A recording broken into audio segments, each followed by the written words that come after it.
Welcome back everybody. Okay, so what's the question means? They're asking about the brushes. Okay, so the graph. So what about that number of lines in the forest over several years? Because for about each and every year, some of the lines are available. So one year the population of lines will be very high, and another year the population of lines will be very very different. Likewise, it is everything.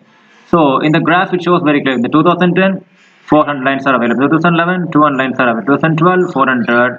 2013, 600 lines are available. 2014, 600, and 15, 800. This type of lines are available. Simple question. Okay, what's the ratio of number of lines in the year 2010 and 14? They are asking about the ratio of number of lines of 2010 is to number of lines of 2014. What is the number of lines in 2010? Look at our year 400. Is it right? 400. And the ratio means what? Either.